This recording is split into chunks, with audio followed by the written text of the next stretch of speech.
And he asserted that, and I quote, that America is still struggling with ill resolutions and contradictions, close quote. Here we are, nearly 54 years removed from the Great March on Washington, D.C., and the question still remains, where do we go from here?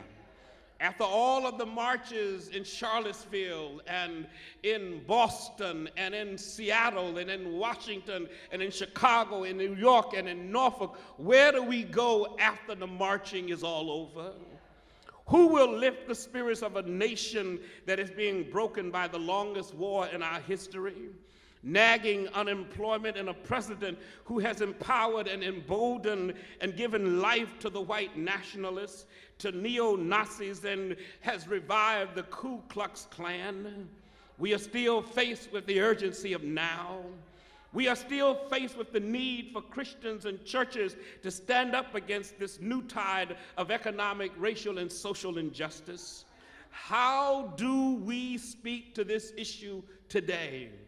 That is the question that the church faces. How do we as a congregation address the issues that are so pertinent to the lives, not just of us, but of our children and our grandchildren and our great-grandchildren and generations to come?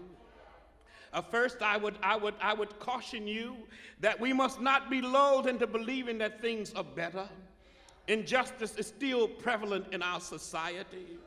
America has made great strides and our region has made great strides, but the reality is you're still more likely to go to prison if you are an African American, while a young white would get probation for the same offense.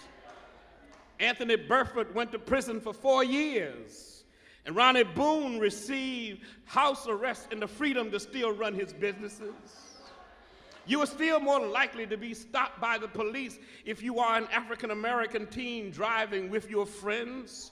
You're still more likely to live in poverty, in a community where poverty abounds and despair is commonplace. You're still more likely to be a victim of violence in the inner city than if you live in some of the plush suburban neighborhoods of Virginia Beach and even in Norfolk and in places in Chesapeake. We must demand that our leaders in government create laws that are just for everyone. Judges must be appointed because they are fair and not because they are liberal or conservative or independent. Not because they are Democratic or because they are Republican, but because they seek to do the right thing. At some point, we must become sore displeased with a social and political system that refuses to acknowledge that a man or a woman who has served their time in prison and has paid their debts to society should automatically have their rights restored. But you know, the Virginia legislature makes the process so complicated and so convoluted that people give up on ever getting their right to vote back. We are still faced with the urgency of now.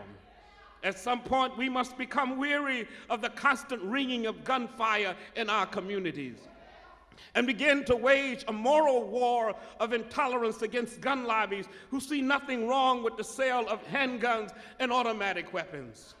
I was literally horrified when I saw those white nationalists carrying weapons that you would find in a combat zone, and then parading them so freely through the streets of Charlottesville.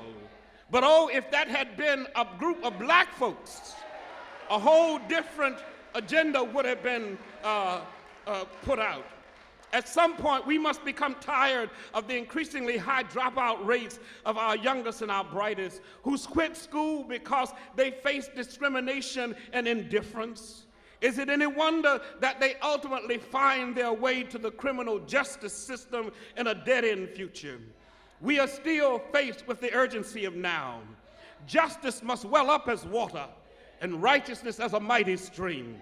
At some point, we must become weary of the failure of our leaders to come to grips with the social and economic injustice in Hampton Roads, in Virginia, and in America.